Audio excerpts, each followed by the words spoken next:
There's a famous feminist philosophy essay by Donna Haraway, written in the 1980s, called Cyborg Manifesto, which says that feminists should get over their concerns with technology and just fully embrace the fact that we're going to be cyborgs. Well, I'm halfway there because I'm Mike to the hilt. But thank you all for coming out today. I'm just so humbled and honored to have received this prize.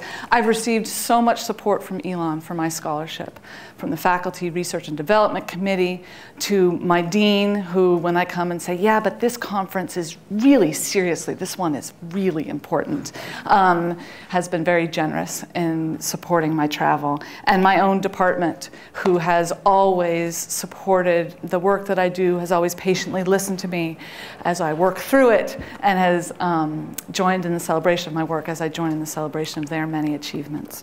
So Elon has been a very wonderful place for me to be a feminist philosopher. So I have a pretty ambitious agenda for this evening, so we're going to get through it. Let's do some theory. It's awesome. Here, I want to do three things. The first thing I want to do is work through this notion of intersubjectivity. Okay, this is a notion that's really run through all of my scholarship up to date and continues to be a very strong theme, so I want to try to explain that.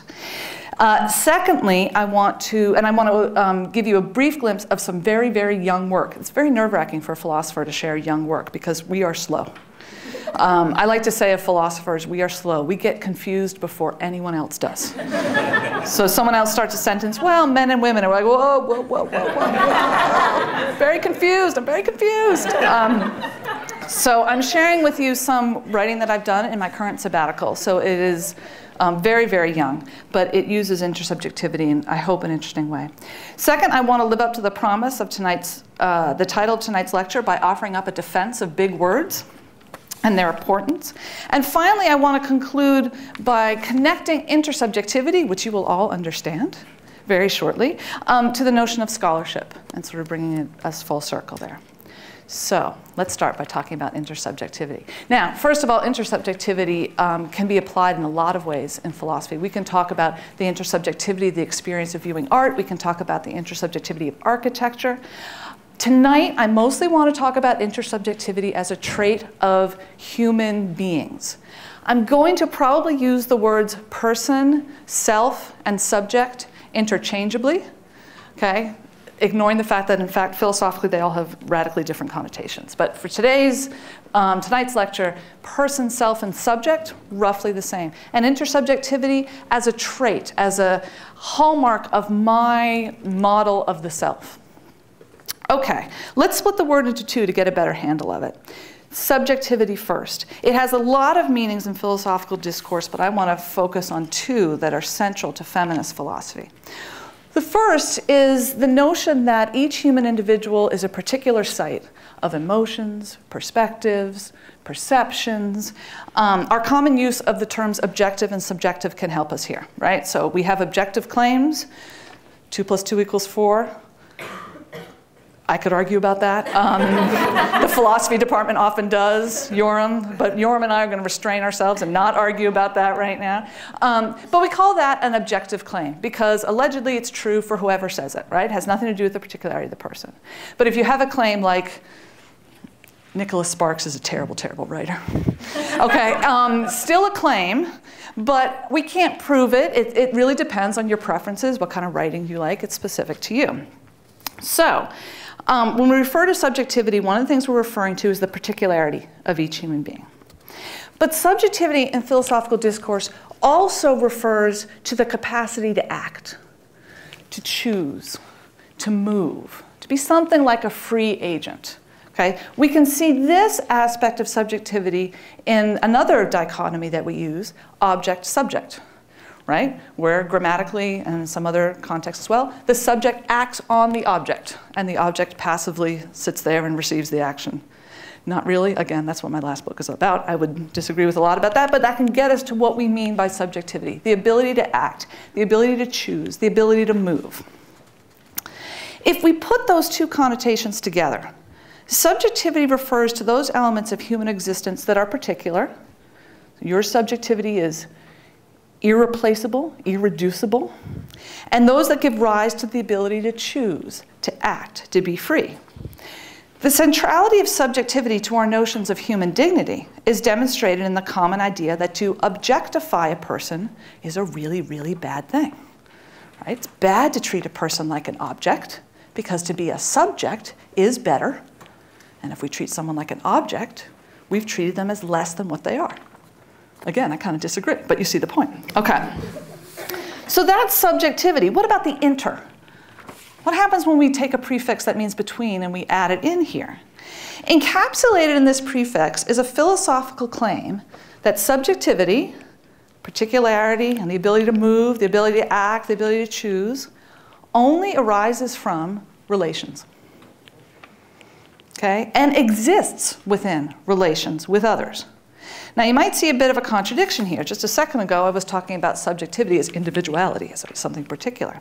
So how did relations with others? And right now, I'm mostly going to be talking about relations with other subjects, but it's not limited to that. You know, I can only walk because I come into contact with something that is not me, the floor. That's what allows me to move. Immersion tanks take this away from us. Right? Immersion tanks are exact temperature in a material that eventually we can no longer sense, right? And we sort of lose a sense of self, which may be very healthy and good in certain circumstances. It kind of freaks me out, but I understand it. Okay, so let me talk about two different aspects of subjects or persons where this notion of the fundamental role of relations really comes to the fore. And the first is in the sheer existence of subjects. The very fact that they exist, human subjects now. That is how the kinds of entities that have subjectivity come into existence. And this is pretty easy. It's such a relief when you get to an easy question. Something's so hard. But this one's easy, right? Because if we have a human person in front of us, we know there was another human person prior to them, by definition. The very fact of a human person's existence necessarily entails the existence of other human beings. We don't know what role those human beings played. We certainly have models where we can have multiple parents, okay, all sorts of things. But we know that other people existed. So the biological realities of human existence, which I don't take to be completely distinct from social or political realities at all, but the current biological realities of human existence are such that human beings have evolved in a way that they are born in a profoundly dependent state. So I'm not only talking about the fact that we all emanated from the body of another, but we emanated from a body of another in a state that required care, required someone else to do something. Now, what those other people did is very different from culture to culture. But if someone didn't do something, we're not here. Okay? So it's not just emanating from another body. As humans, we cannot come into existence without someone caring for us. That means that our very being as existence is being with another. We can't get behind it. We can't get before it. Yeah, but just me. There's no just me. There's always someone with. Existence is intersubjective. Now, what about identity? So in one sense, existence is intersubjective, but I also want to talk about identity as intersubjective. If we understand identity as the particular conglomerate of preferences, habits, thoughts, emotions, bodily comportment that an individual human being has, then I would argue that identity is also intersubjective. As I said, identity, or as I implied just a minute ago, identity is deeply implicated in our actions, in what we choose to do, and what we're capable of doing, and what we're interested in doing. It's fundamental to who we are as people, as subjects. But identity encapsulates more than discrete actions, of course. It refers to our preferences, our tendencies, the language that we speak, our bodily comportment. Here, too, the intersubjectivity indicates that all of the disparate elements of our identity are also grounded in relations with others. How we carry our bodies reflects our culture's beliefs about men, women, racial and ethnic groups. It's not really a matter of innate comfort that women sit like this, right? That's not to say that it doesn't feel comfortable, right? But it's taught. And when I say it's taught, I don't want that to come across as artificial. Our bodily comportments are always taught. If any one of you have been in a different country and someone could tell that you were a United States citizen just from the way you walked, right? Or the way you used your hands, right? We know this. Our bodies speak our cultural specificity. What we like, what our preferences are. You can't have preferences for something you never experienced. And we always have, although the scope is different in different contexts, we always have a limited number of options. I can't choose to dress in just an unlimited way, right? There are certain options that are not available to me in my culture, and I have not yet imagined them. As I explore other cultures, I might say, oh, who knew? You could do that with linen. You could do that with rocks. Never thought about it. But those options aren't available to me. Now, we can't think about this in a reductive way. We can't think that human subjects are like, the results of those Play-Doh. I always have to say that, and people think I'm talking about Play-Doh. Not right now. Play-Doh. Machines where you put a lob of clay in, you throw it through the little shape, and you get out a bunch of stars. It's not like that. And part of the reason it's not like that is that intersubjectivity is not a one-way street. So yeah, I was born into a language. And unfortunately, I was born into a fairly monolingual culture, which is really limiting, because we're not always aware of the specificity and the limitations of our own language. So yeah, I was born into a language. It's the only language I have as a mother tongue. And it limits the kind of concepts I can have. But I can also affect that language. I'm not just a passive recipient of that language. And in my lifetime, I have seen words and meanings and connotations change. Intersubjectivity goes both ways. Okay. The notion of intersubjectivity is an argument, ultimately, against philosophical approaches to the self that have assumed that the individual is the most basic unit of human existence. And this, by the way, is most of Western metaphysics. It's all of social contract theory that underlies our law. We say, here we start first. Let's start where we are. I think it's Rousseau who says, let's take man as we naturally find him, walking through the jungle, getting his own food. And feminist philosophers have come along and said, there's someone else, or there was at one point, right? That's not how you first find man. Okay? But a lot of Western political theory starts like this. Here we are first, now I'll decide whether to give up some of my natural freedom in order to get some security in the social contract theory. The relation comes after. Intersubjectivity says the relation is first, and the relation constitutes the being of the parties that are involved in it, and the parties that are involved in it constitute that relation. It's a much more dynamic model.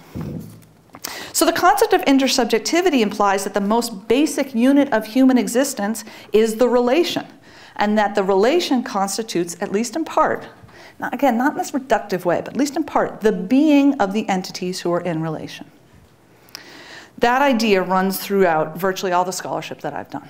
I'm still trying to figure it out. Still trying to figure out what it means, its implications. I've applied these notions to questions regarding sexual violence, self-defense for women, and the ethics of beautification. Right now, though, I'm in the midst of some new research on the phenomenon of miscarriage, of which there is virtually no scholarship in feminist philosophy.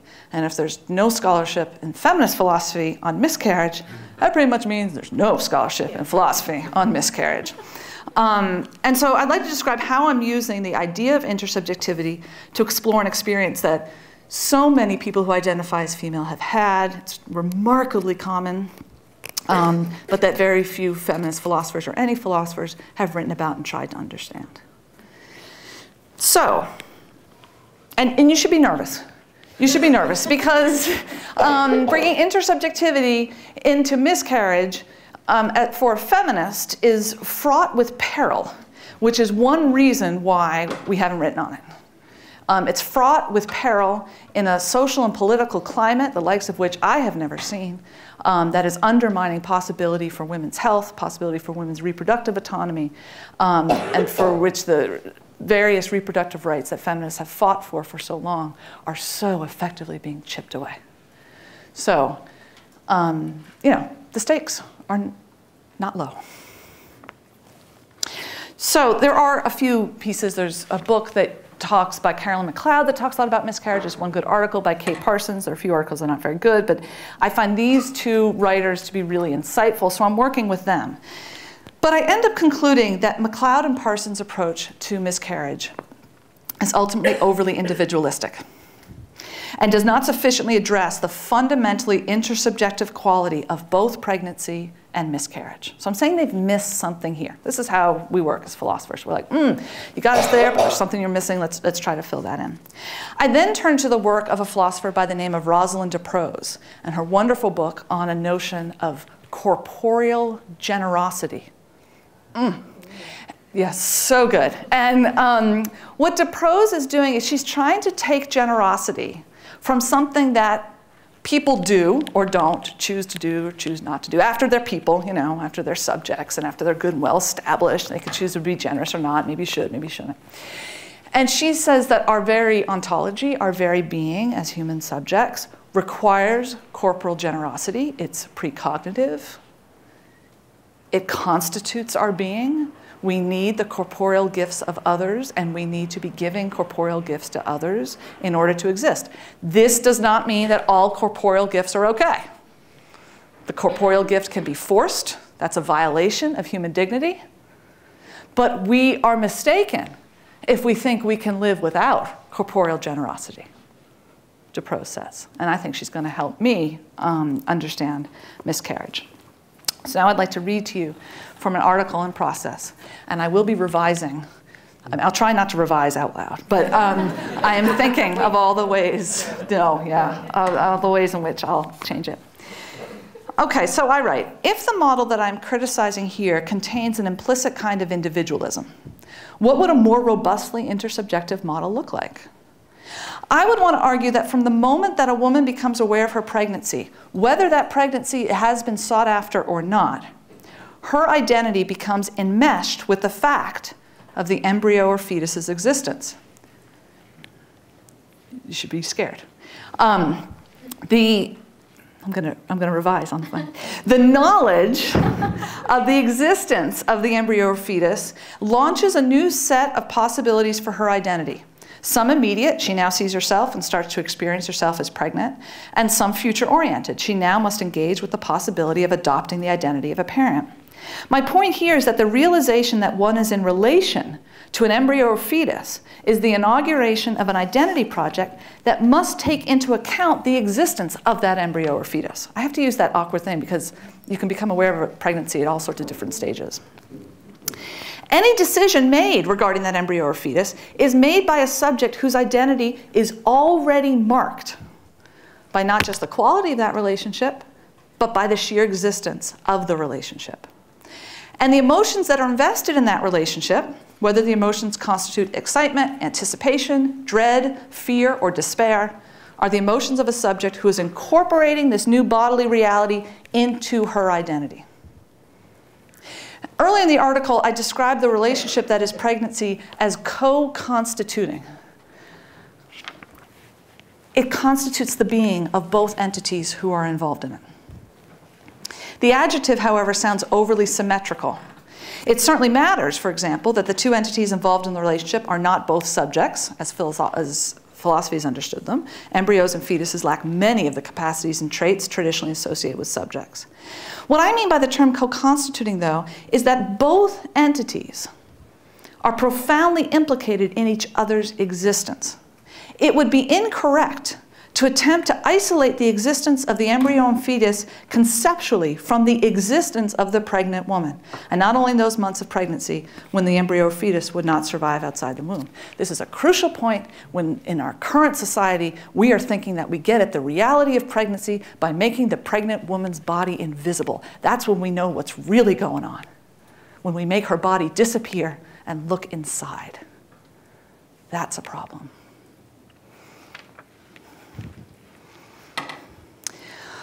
But I'm also arguing that this dependence of identity goes the other way as well. That the identity of the pregnant woman is intertwined with the existence of the embryo and fetus. And to attempt to isolate the pregnant woman from that embryo and fetus conceptually is also to make a significant error. That's a scary part.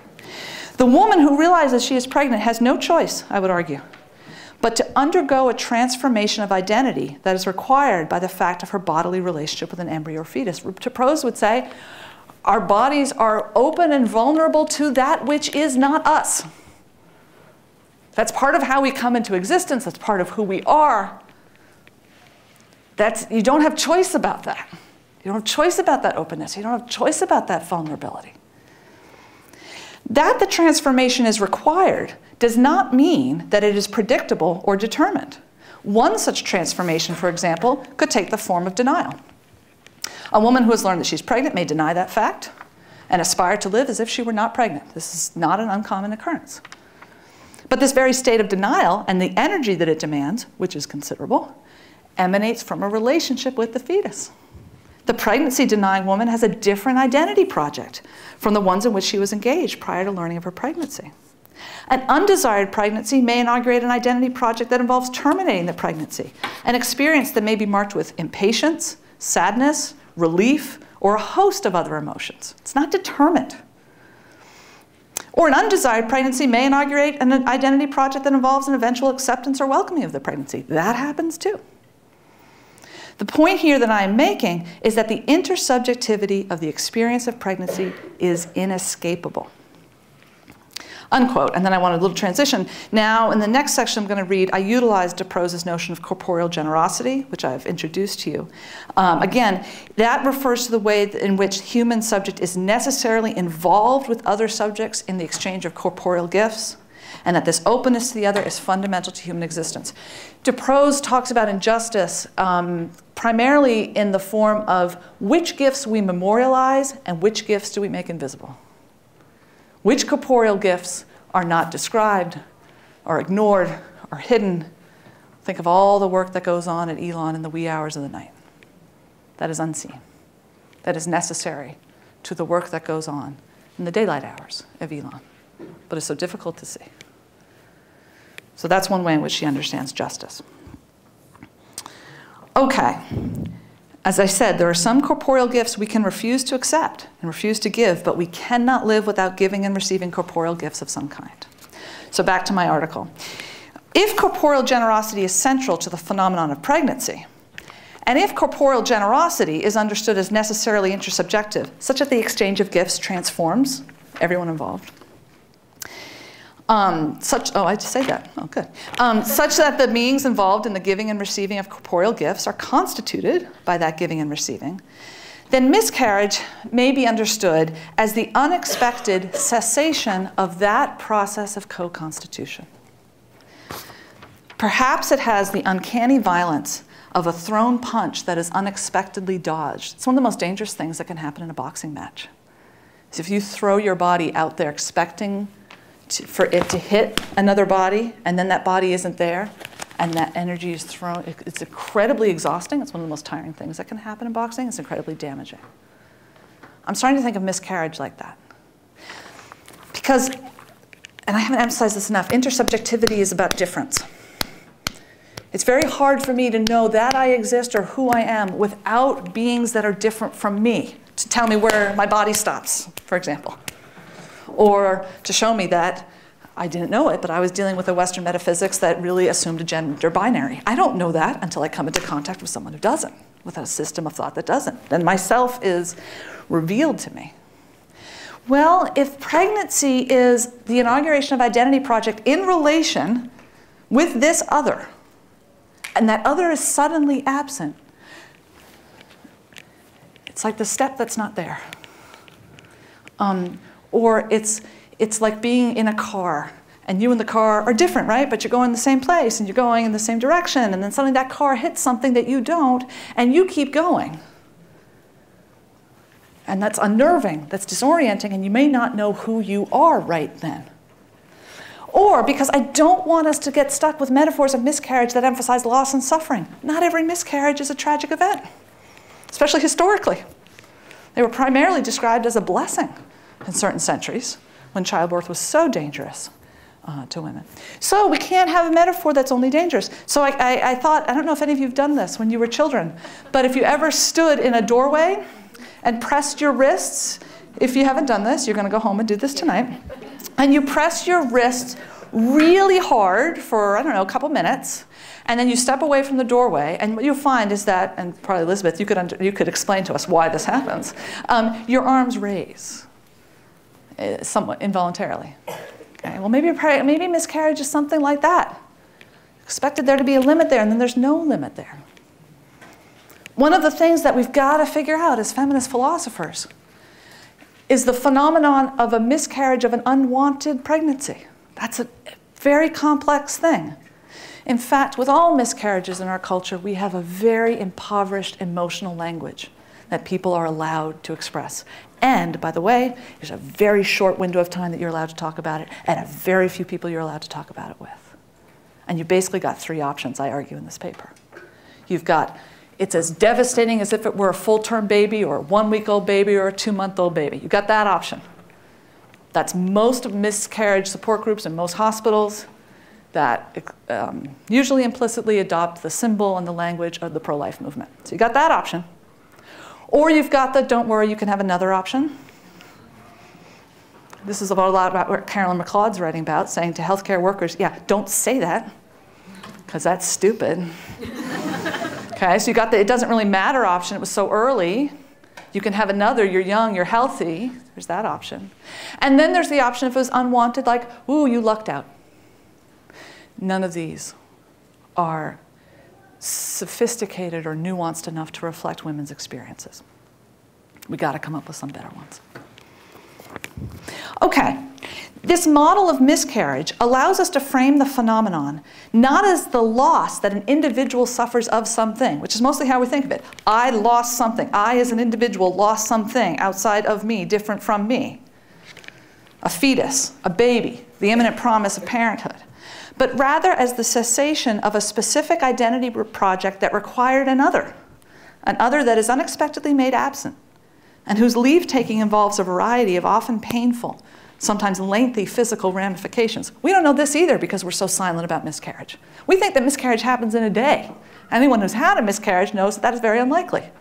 It's not widely known that the experience of miscarriage often requires surgical intervention.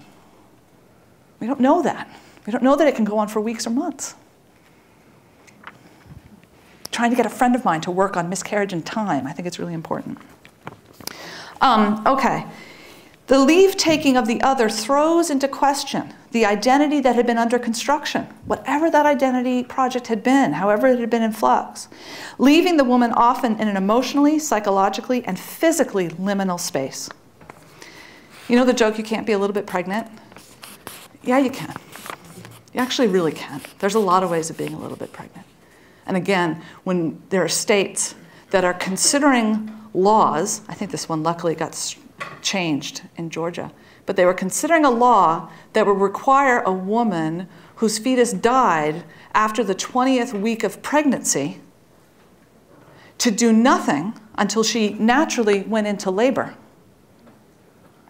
When that is argued on the floor of a house of government, and a legislator says, hey, I'm a farmer, pigs and cows do it all the time, then we gotta know there is such a thing as being a little bit pregnant.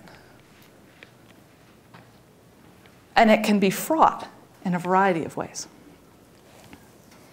It is no wonder then that miscarriage is often profoundly disorienting and marked by a complex, even contradictory set of emotions. Understanding miscarriage as an example of intersubjective corporeal generosity that is unexpectedly caught short illuminates the Western difficulty in providing language or sufficient recognition of the phenomenon. The model of the autonomous, self-contained individual can make little sense of miscarriage. In fact, it can make little sense of pregnancy. It freaks us out. We don't know what to do with it. To frame miscarriage as a loss of a thing that an individual person possessed misrepresents the intersubjective element of identity formation, the being with that the relation of pregnancy necessarily entails. The only alternative to such an anemic model of miscarriage that contemporary culture offers is the construction, as I referred to earlier, of the miscarried fetus as in all relevant ways equivalent to a full-term or born baby. It's your only shot at getting some recognition. That's the price you pay. Such a construction is common in miscarriage support groups, yet it unnecessarily and problematically limits the scope of accepted emotions surrounding an experience of miscarriage. All of these approaches elide and ignore those aspects of pregnancy most troubling to a Western metaphysics that assumes the self-containment of persons, the ambiguity of having two beings in one body, the asymmetrical interdependence of the fetus and the pregnant woman, and the undeniable becoming of the beings involved. Unquote. So that's the end of my work my excerpt from the article on miscarriage. So as I said, I'm rewriting them. All those words in my head, and there is going to be a Q&A period, so if you have questions about that, we can get to them, but I want to talk about big words. Because, you know, philosophy uses them. Philosophy is occasionally excoriated for them, told that they're obfuscating, right? We should eschew them. And it's not just the fact that they're big that's the problem. In hermeneutics, phenomenology, I still really, you know, I made up the word derivatization. I know it's ugly. You know, it's going to take a while. But it's not just the fact that they're big that's a problem, right? It's that they're unfamiliar. They trip up our tongues. We have to say them a few times to get our great example of intersubjectivity, how our mouths get used to saying certain syllables and not others. Constructed. Big words, we're told, they're confusing, they're unnecessary. Make it simple. They're window dressing. And they're snobby window dressing at that. They're fussy, they're elaborate curtains. They keep the sun from shining in. You know. Let's have clarity. Let's be direct. And I don't want to deny that there are times when big words are used this way to alienate, to get in the way of understanding. That certainly happens. But I want to argue here tonight that big words like intersubjectivity, intercorporeality, hermeneutics, phenomenology. If you remember Sesame Street, that helps if you're learning phenomenology. Phenomena, yeah, it's almost the same. Phenomenology. I want to argue that all of these words have a crucial role to play in our understanding of the world. You could argue that they're important because they're efficient, and they are, by the way. They're really efficient. And once you've come to understand what intersubjectivity means, it's a whole lot easier to use that word rather than saying existence and identity understood as indelibly marked by the other, constantly in a state of flux, simultaneously both acting and acted upon. You know, I just wasted a whole lot of time. I could have just said intersubjectivity. But I think that the main work of a word like intersubjectivity is done well before it functions efficiently as a placeholder for a complex set of related ideas. Because big, unfamiliar words stop us in our tracks. They catch us up short, they disorient us, they throw us into a state of confusion. And this, I want to argue, is a very good thing. There's so much language that surrounds us in contemporary culture that is designed to go down easy, keep us comfy, smooth out our rough existential edges. But when we're lulled, we're not engaged.